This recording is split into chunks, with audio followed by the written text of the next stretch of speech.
The floor shook under my boots before I even heard the explosion. Dust fell from the ceiling like snow, and somewhere behind me, Queen Alira gasped in pain. I turned and saw her hand pressed against her side, dark liquid soaking through her robe.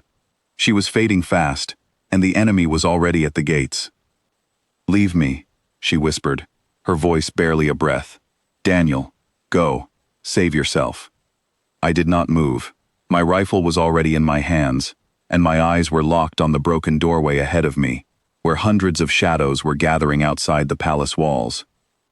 "I am not leaving you," I said. "Not now, not ever." She tried to push me away, with what little strength she had left, but I stayed exactly where I was, standing between her and the doorway, between her and the army that wanted her gone forever. 3 hours earlier, everything had been calm. I was assigned to guard duty at the royal palace, a job I had done for 2 years without much excitement. Queen Alira ruled a peaceful kingdom, and I had grown to respect her more than any leader I had ever served.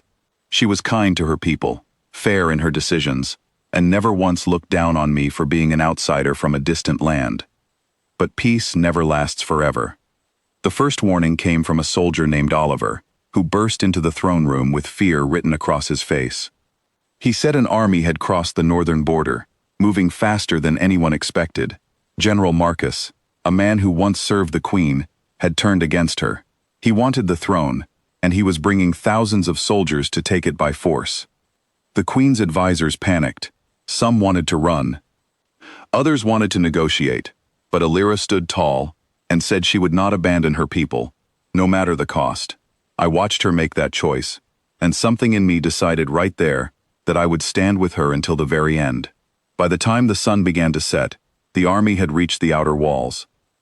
I could hear their footsteps from the palace tower, a slow and steady rhythm that grew louder with every passing minute. The royal guards, once proud and confident, began slipping away one by one. Fear does strange things to people. It makes them forget promises they once swore to keep. I did not blame them. Not everyone is built to face an army with nothing but courage and a weapon in hand. But I was not going anywhere. When the gates finally broke, chaos filled the palace. Soldiers rushed through the halls, and the sound of clashing metal echoed everywhere. I grabbed the queen and pulled her toward the eastern tower, the only path still clear. We ran through narrow corridors, past broken statues and shattered windows, until we reached a small room with a single door leading outside to a stone balcony. It was a dead end. I looked around and realized there was nowhere left to run. The balcony overlooked a steep drop, too dangerous to escape through, and the door behind us was the only way in or out. That door became our last line of defense. Alira collapsed against the wall, her strength draining with every second. A blade had struck her earlier while we were escaping through the courtyard, and though I had wrapped the wound as best as I could, she was growing weaker. "You should not have carried me this far," she said softly. "You could have escaped alone." "I made a promise to protect you," I answered. "I plan to keep it." Outside, the footsteps grew louder. General Marcus and his soldiers were closing in, and I knew this narrow doorway was the only thing standing between them and the queen. I checked my weapon. It was not much, but it would have to be enough. The first soldier appeared in the doorway, and I moved without hesitation, blocking his path and forcing him back before he could take another step. Another soldier tried to push through, and I held my ground, refusing to let either of them pass. The doorway was narrow enough that only one person could enter at a time, and that gave me an advantage no army could take away. Minute after minute, soldier after soldier tried to break through, and each time, I stopped them at the threshold. My arms grew tired, my breath grew heavy, but I did not step back, not even an inch. Every time I pushed a soldier away, I thought of Alira behind me, trusting me to keep her safe. General Marcus finally appeared, his eyes filled with anger and disbelief. He could not understand how one guard was holding back his entire army. "Step aside," he shouted. "This fight is not yours. You are not even from this kingdom." "She trusted me," I said. "That makes it my fight." He laughed, a cold and bitter sound. "One man cannot stop thousands." "Then let's find out," I answered. He ordered his soldiers to charge, and for a moment, the world became a blur of movement and noise. I fought with everything I had, using the narrow doorway to my advantage, letting the walls protect my sides while I focused only on what was directly in front of me. Every second felt like an hour, and every soldier who came close was pushed back before they could reach the queen. Behind me, Illyra whispered something I almost did not hear over the noise. "Why do you fight so hard for someone who is not even your own people?" I did not answer right away. My focus stayed on the doorway, but her words stayed with me. "Because kindness should never be repaid with abandonment," I finally said. "You showed me respect when no one else did. I will not forget that, not even now." She smiled weakly, and even through her pain, I could see gratitude in her eyes. The soldiers kept coming, wave after wave, but something strange began to happen. Their confidence started to crack. They had expected an easy victory, not a single guard who refused to fall no matter how many times they tried. Fear spread through their ranks, the same fear that made the royal guards abandon their posts earlier that day, except now it worked in my favor. General Marcus grew furious watching his soldiers hesitate. He pushed forward himself, weapon raised, determined to end the standoff personally. I met him at the doorway, and for a moment, everything else disappeared. It was just the two of us, testing each other's strength and will. He was skilled, more skilled than the soldiers before him, but he underestimated how much I had to lose. Every strike he threw, I answered.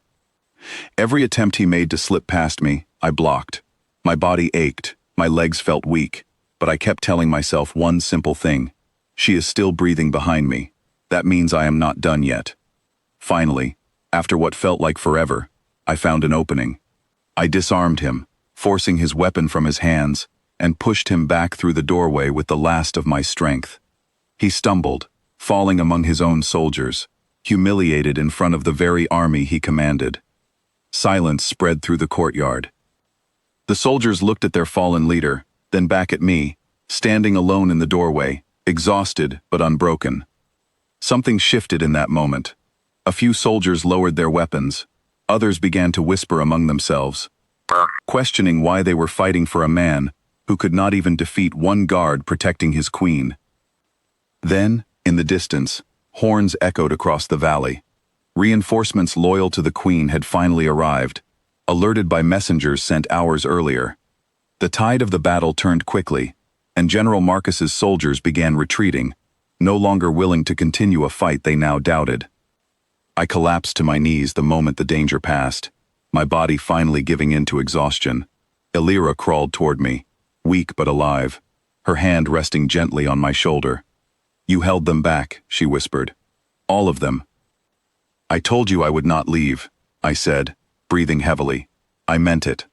Healers arrived soon after, rushing to treat her wound before it grew worse. I watched as they carried her carefully into the palace, relief finally settling over me for the first time that day. The kingdom was safe, at least for now, and the queen who once told me to leave her behind was alive because I refused to listen. Weeks later, after Illyra had fully recovered, she called me into the throne room. The hall was filled with nobles and citizens, all gathered to witness something important. I stood before her, unsure of what to expect. "This man stood alone against an army," she announced to the crowd. "He had every reason to run, yet he chose to stay.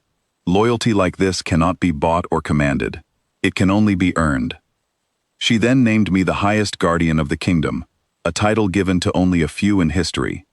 I never expected such an honor, especially not as someone born far from these lands. But standing there, surrounded by people who once doubted me, I realized something important. Home is not always the place where you are born. Sometimes, it is the people you choose to protect, no matter the cost. Illyra looked at me one final time before the ceremony ended, and though she said nothing more, her eyes carried a silent gratitude that words could never fully express. I had stood between her and an army that day, not because it was my duty, but because it was my choice. And in the end, that choice changed both our lives forever.